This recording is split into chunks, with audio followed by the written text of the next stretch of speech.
Fergie Jenkins wearing that extra clean 11-gallon hat, and friends and family members alike out today to honor that man. And today they'll be a part of Cubs history with the unveiling and dedication of Statue Row. And with that said, greatness awaits. Hello and welcome once again to a lifetime and once-in-a-lifetime edition of Cubs Live, presented by Toyota, the official vehicle of your Chicago Cubs, alongside a 16-year Major League veteran and 4-time Gold Glover, Mark Grace. I'm Cole Wright, and Gracie, what a day we have lined up right in the crosshairs. What an honor it is. I look behind me here, Cole. I see Billy Williams, I see Andre Dawson, Ryan Sandberg, Lee Smith, Kerry Wood, other Cub legends.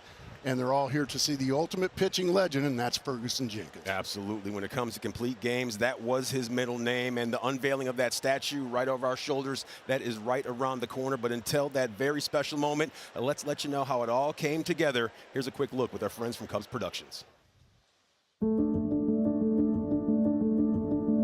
Fergie had a unique place in my baseball life because my dad loved Fergie Jenkins. Fergie Jenkins, the strikeout leader of the major leagues. He loved watching Fergie Jenkins, so I was just sucked into it with him. And Fergie was just all about pitching, all about business. When the Cubs called me initially to talk about this, it was days after my father's funeral. And I really felt my dad's hand in it.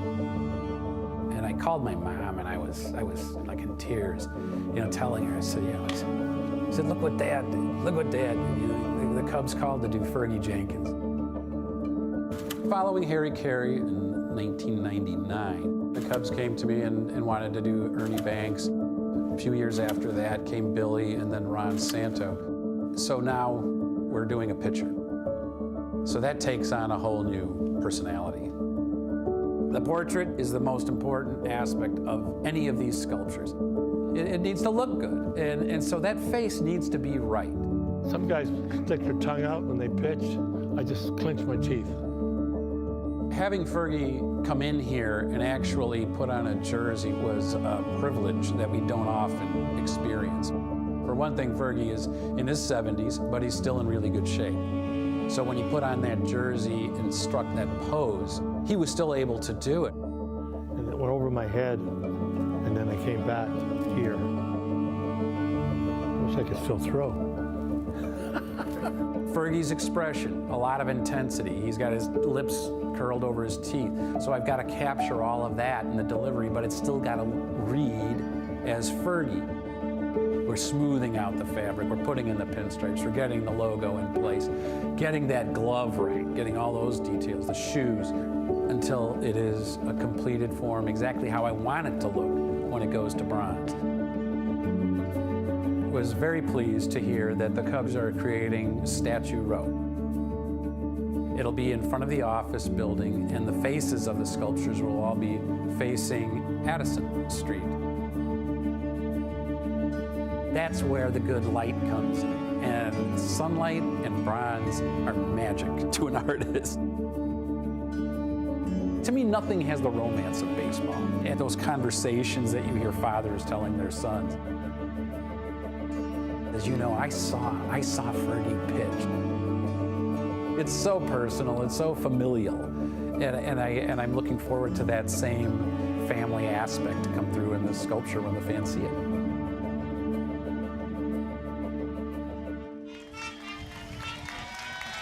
Unbelievable artistry, similar to Fergie Jenkins out there on the hill, an absolute maestro. And there you have it, the legend himself assuming his position for the epicenter of all of the day's action. It's Fergie Jenkins Day all day. Sound the trumpets, Gallagher Way, the epicenter, as we said, of the celebration of Fergie Jenkins, and it's right here all day long on Cubs Live. More coming your way right after this. Stay put.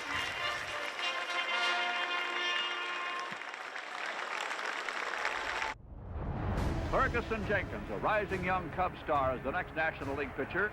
Harmon Killebrew takes the third strike with a slider, nicking the outside corner. Jenkins looks around at second base where Yastrzemski represents the tying run. And then the lanky Cub hurler unwinds his 6'5" frame and fires a fastball. Mickey is caught looking at it for a third strike. 2 outs. There's a tap down to Pepitone. Attaboy, Joe. The ball is goal. Wrigley Field, August 20th, 1971, a fifth straight 20-game season for Ferguson Jenkins. He got it. That's it. Swing and a miss. Strike three. 7 strikeouts for Fergie. There's number 20 of the year for the 6th consecutive year. The famous Cy Young Award winner of the Chicago Cubs has won. Here's the pitch. He got it! Gary Templeton! The 3,000th strikeout of his career. And Ferguson Jenkins being congratulated, throws the baseball into the dugout. All of his teammates coming out to shake his hand. It is with the deepest humility and the warmest regards for the sport I accept this prestigious award, the acknowledgement and the recognition from the Baseball Writers of America and the National Baseball Hall of Fame. I will cherish it forever. Thank you very much.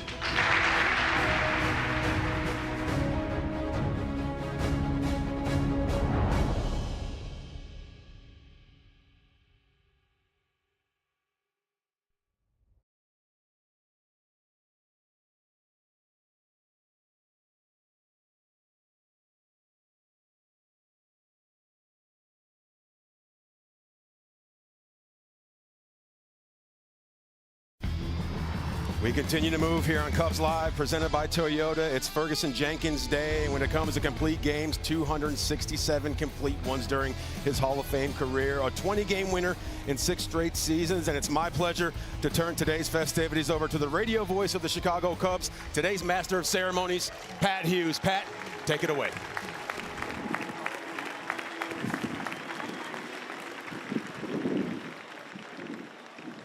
On this date in Chicago Cubs history, 40 years ago today, May 20th, 1982, the Cubs beat the Los Angeles Dodgers 8-3 at Dodger Stadium. The Cubs' winning pitcher that day was Ferguson Jenkins.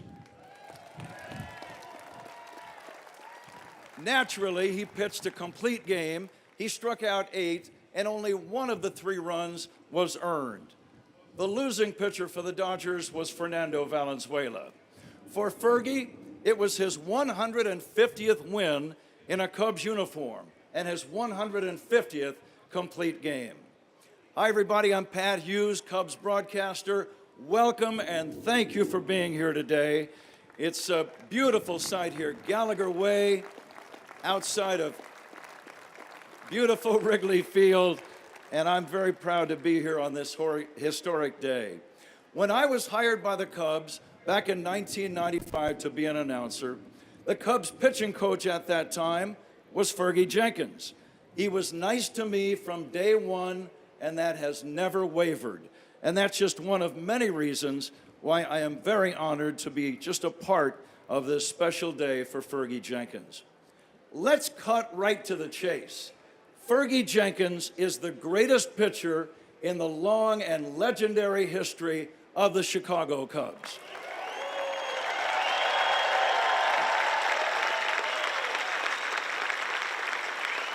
He possessed a rare combination of being both a power pitcher with great control. Beginning in 1967, Fergie was a 20-game winner for 6 consecutive years. 3 times he was an All-Star. In 1971, he reached the pinnacle by being named the National League Cy Young Award winner. Let's delve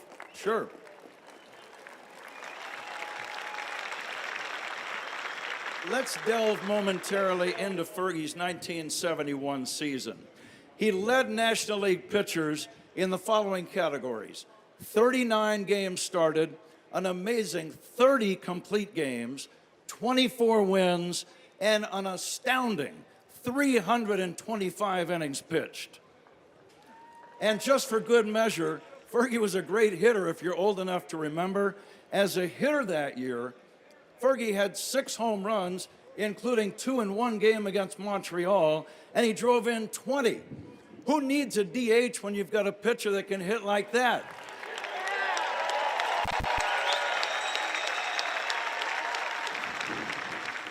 In 1991, Fergie was inducted into the National Baseball Hall of Fame in Cooperstown, New York. Today, Fergie is going to be immortalized next to a few of his famous teammates, namely Ernie Banks, Ron Santo, and Billy Williams.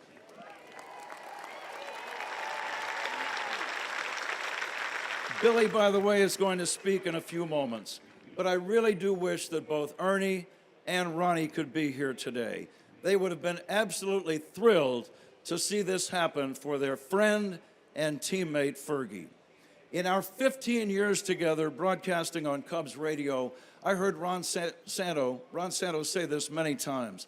On the days when Fergie was pitching, we knew all we had to do was score about 3 runs, and then Fergie's pitching would take care of the rest, and the Cubs would win the ball game.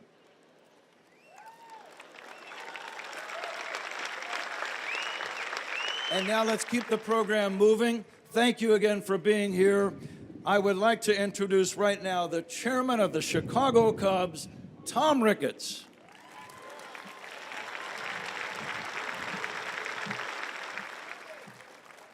Welcome, everybody.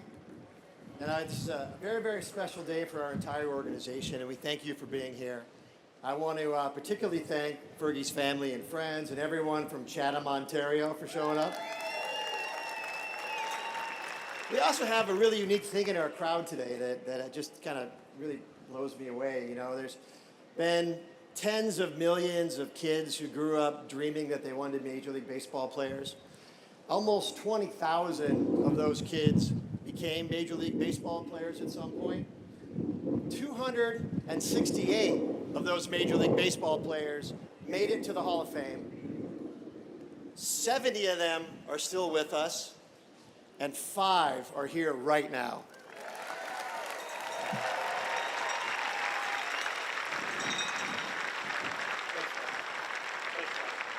So I'd like to start by giving some numbers. In baseball, the numbers tell the story sometimes, and I'll start with these numbers. 165 innings, 135 strikeouts, and 12 wins. Today, a lot of pitchers would call that a good season, and in fact, that is basically the numbers that last year's National League Cy Young Award winner had. But 165 innings, 135 strikeout, and 12 wins was not a good season for Fergie Jenkins. He didn't call that a season at all. He called that the All-Star break.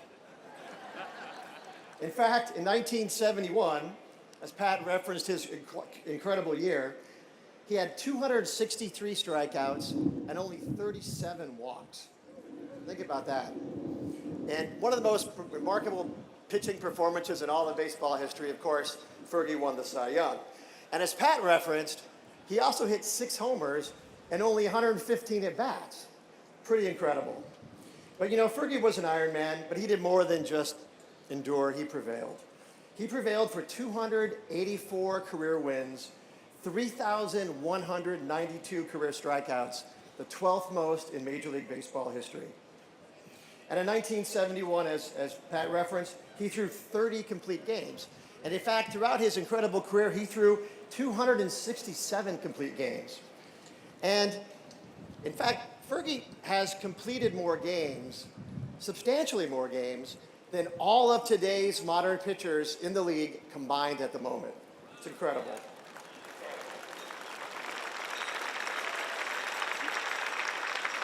You know, when Fergie was asked about this recently, he told his 52,000 Twitter followers that he completed games because his mother, Dolores, taught him to always finish what he started. Now, it is also worth noting that Fergie was more than a great pitcher. He was also a great athlete. Not only could he hit, but his athleticism went well beyond baseball. Being a Canadian, you might not be surprised that Fergie was an excellent hockey player as a young man. And of course, most people know that Fergie played for the Cubs, and he was a Ranger, and he was a Philly, and he was a Red Sox. But I don't think everybody knows he was also a Globetrotter. And a few years ago, I was at an event. I was fortunate enough to meet the legendary, late, great Meadowlark Lemon. And Meadowlark told me that if Fergie wanted to go into the NBA, he would have been a perennial all-star. So, aside from being a great pitcher and a great athlete, we also know that Fergie Jenkins was always a great teammate. Some of my best personal memories have been sitting around listening to Fergie and his former teammates talk about the days they spent together in their Cubs uniforms. In retirement, he has been a great teammate to so many others. Not only has Fergie worked closely with Chicago Cubs charities, but he has also supported over 400 other charities through the Fergie Jenkins Foundation and his work with the Black History Museum.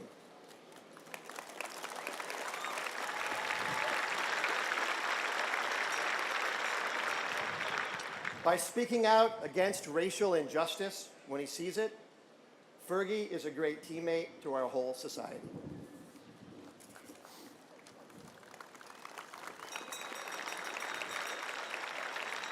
Well, so indeed many baseball fans will know Fergie for pitching the complete game, but to all of his friends, he'll be known for being the complete person. So today we immortalize this complete person here in bronze, next to his teammates, Ronnie, Ernie, Billy.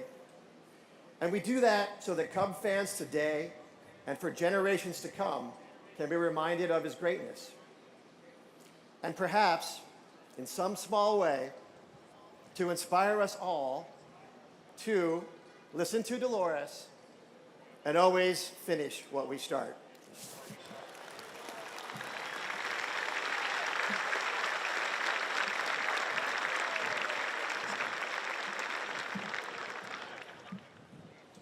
Good afternoon, everybody. I'm Darren Caniff, Mayor of Chatham-Kent, Fergie Jenkins' hometown. It's an absolute honor to be here today, represent Chatham-Kent. I would have never, in my wildest dreams, thought I'd be speaking in one of the greatest cities in the world, helping to honor the greatest Canadian baseball player of all time.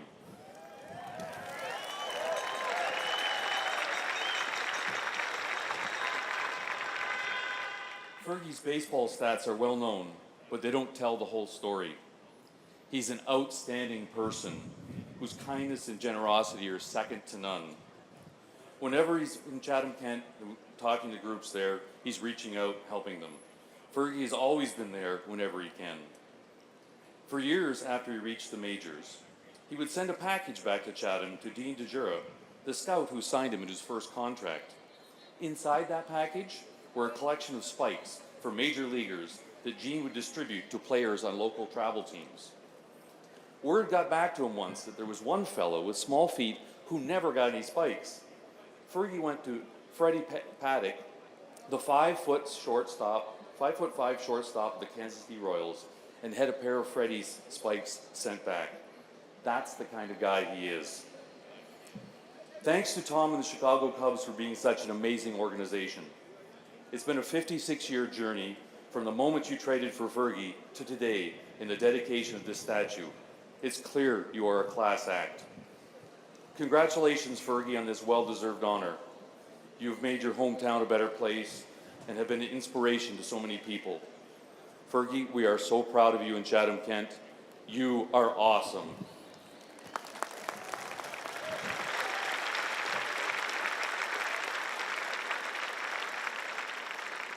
It's now my pleasure to invite Hall of Famer Billy Williams up to say a few words.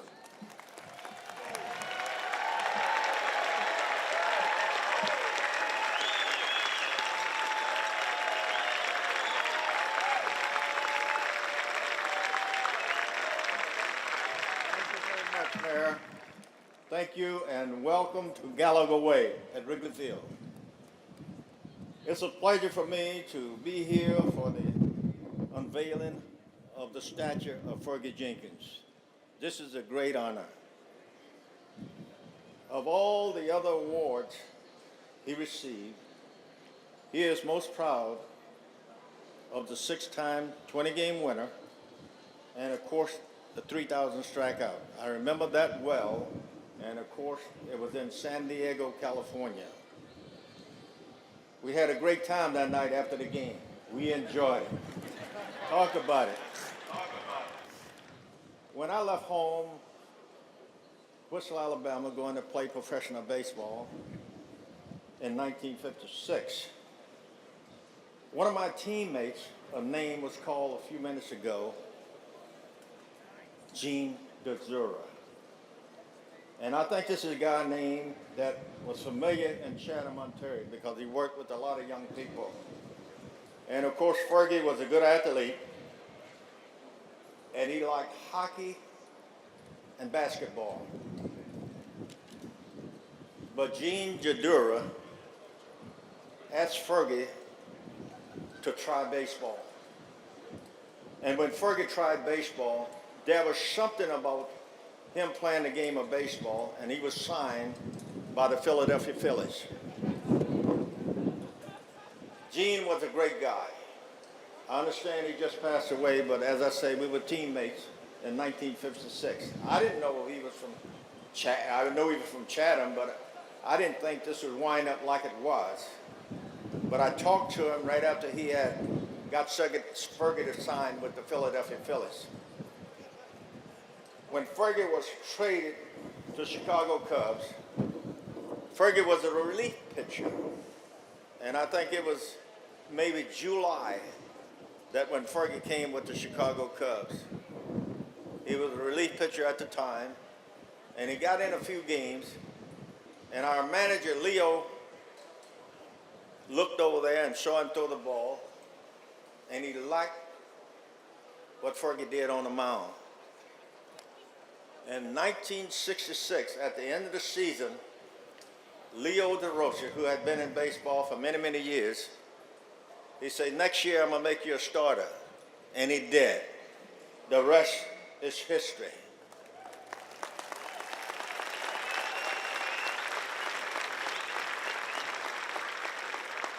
But Fergie didn't give up on his interest in hockey and basketball. And it was said that, you know, when he wanted to burn off some energy, after he pitched a one-hitter or two-hitter, when he wanted to burn off some energy, he would go and skate with the Blackhawks. He was a great skater. He never did give up on that. And, of course, it was mentioned that in the wintertime, when he wanted something to do, he played basketball with the Harlem Globetrotters, because those are the two things he loved to do. And he didn't put them aside. He wanted to do the three things because he was such a great athlete. From the time Fergie joined the club, we became friends. I didn't know him at first. He came from Philadelphia, and of course, he was only with the Cubs for a few months. As we have conversation more and more, we found our interest was the same. Our interest was fishing and hunting, and we did a lot of that, just to take away from the game of baseball. And in addition, we had 6 girls between us, and that made the family grow closer and closer together. To my teammate and friend, from the bottom of my heart, dude, from the bottom of my heart, congratulations.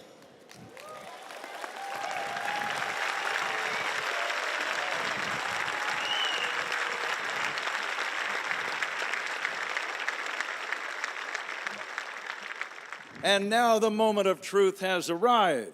To help us unveil the statue, I would like to invite Fergie and his family to come on up and help us see this statue for the very first time. Come on up.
1942, in Chatham, Ontario, Canada, a boy was born.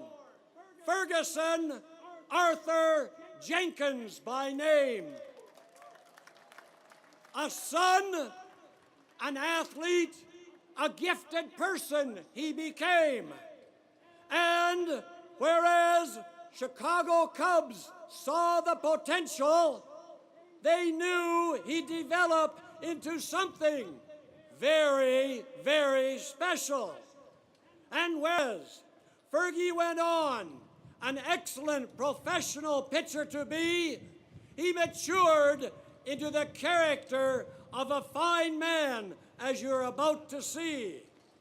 A citizen, team player, coach, philanthropist with a magnanimous personality, a fine ambassador for this game, country, and this club community. And whereas inducted into the Baseball Hall of Fame in 1991, the Order of Canada in 2007, Canada Post stamp in 2011, and now here we are as family, teammates, friends, and acquaintances beaming with pride to witness a well-deserved honor by the Cubs to Fergie so graciously implied. Therefore, be happy as the Cub organization has seen fit to erect this action sculpture for all to remember and for all ages to see. May Fergie be a continuing example to follow and imitate throughout all future baseball history. We are proud of what he has done for this Cub community and our Chatham-Kent municipality. God bless Fergie Jenkins. God save the Queen. God bless the Constitution of the United States. And now, ladies and gentlemen, I deem it a great honor and a privilege to present to you Ferguson Arthur Jenkins, known to all. Fergie!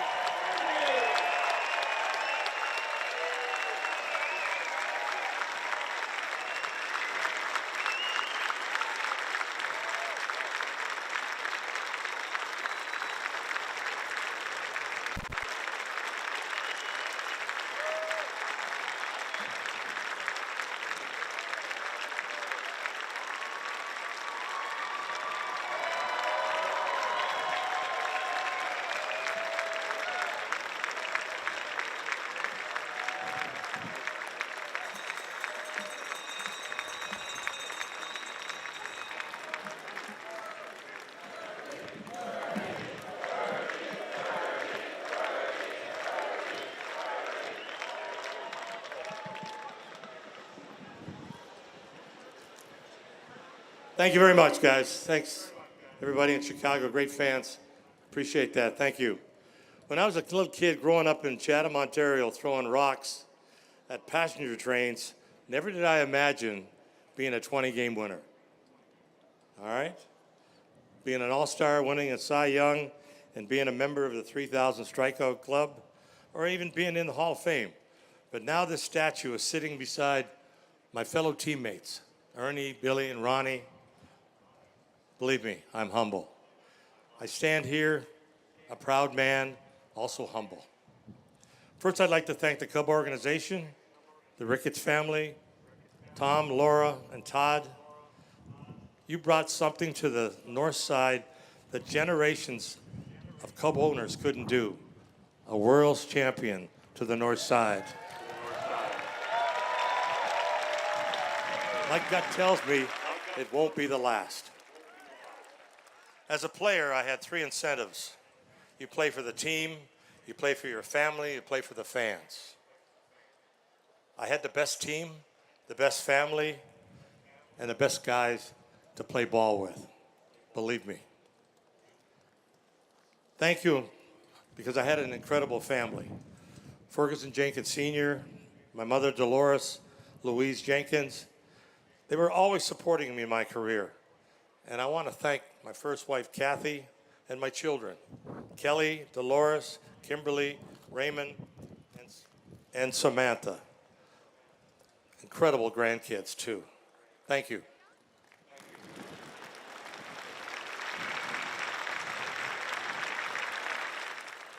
I wish the wind would stop. The wind's blowing out to right field. Watch out, boys. Jeez. Oh, really? I pitched many a day coming up Addison and turning onto the ballpark and going, oh, the wind's blowing out again today.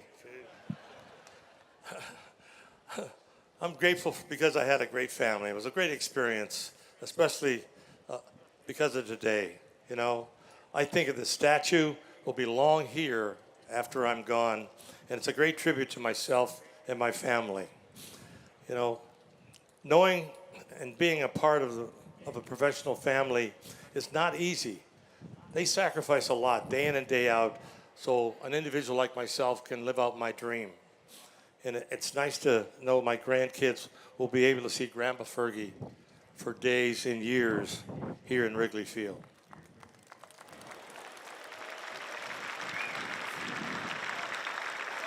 As a player, I was given the opportunity to pitch for the best managers in history.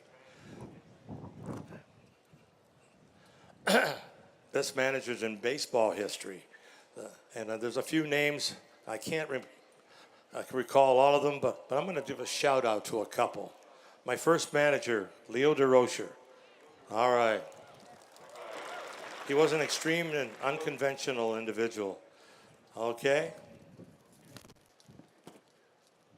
Come on, Win. Relax.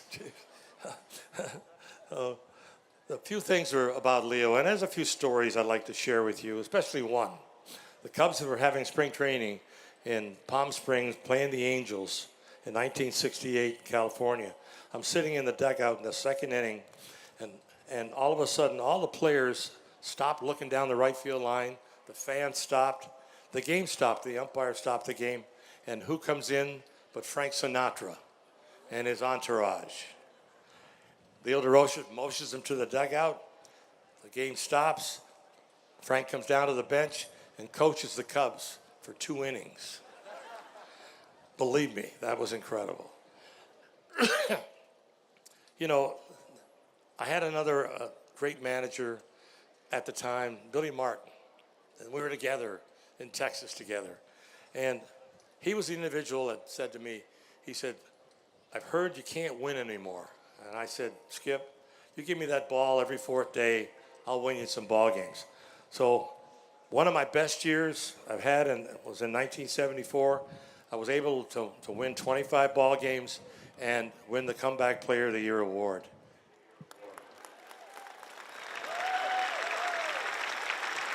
You know, every pitcher needs a good pitching coach, and I was very fortunate enough in the Philly organization to have Al Widmar and Cal McClish, especially Cal, taught me that slider in winter ball. Biggest things that the pitching coach can teach you, you have to plan the game, you execute, you know how to pitch to certain hitters, to set them up, mound awareness. This contributed to my success. You play the game as a youngster, and you dream of being a professional ball player, and you see some of the greatest players play. And I was very fortunate enough to get scouted by the Phillies, Gene DeJura, and signed at the age of 18 out of Chatham, Ontario. His son, Chris, is here. Hi, Chris, wherever you're at.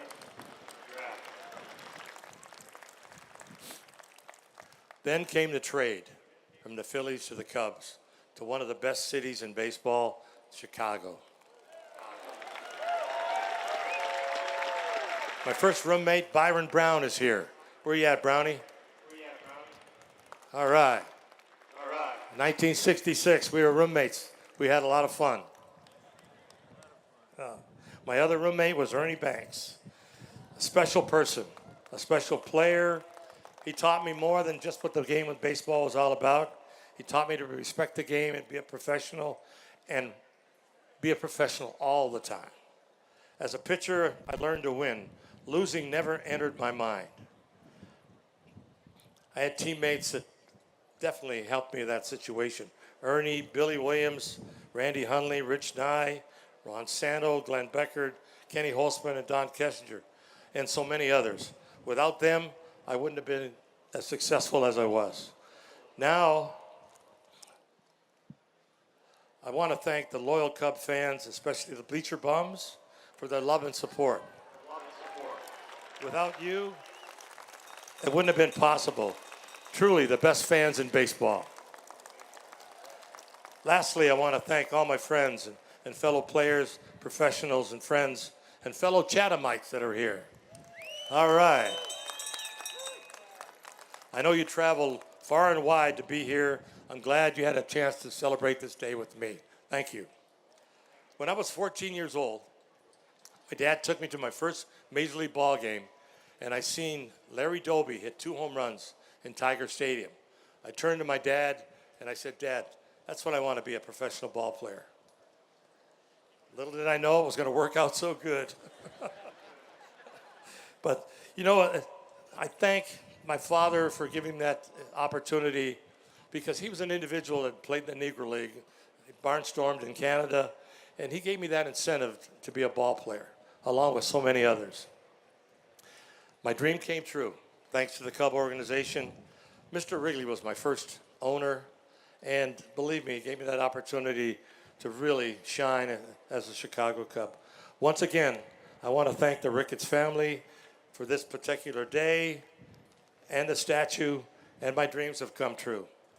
Now let's have the Budweiser flowing, and don't forget to have one in the honor of Ron Santo, Harry Carey, and Mr. Cub, Ernie Banks, and Billy and I will celebrate it together, for sure. Thank you. Thank you. Thanks, everybody.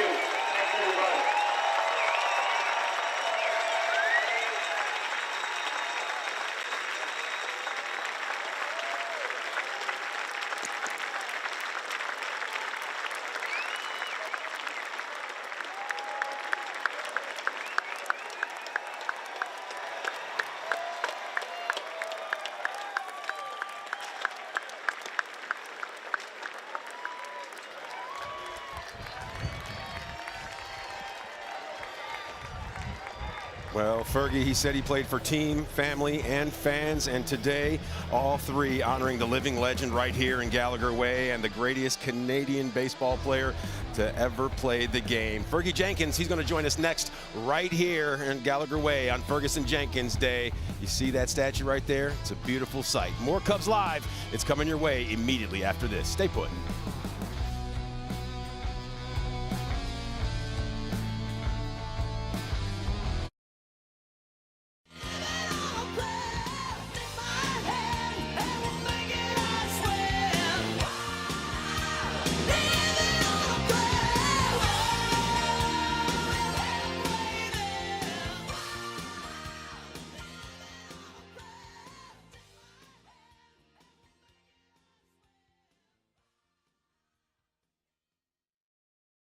Baby, this is what you came for.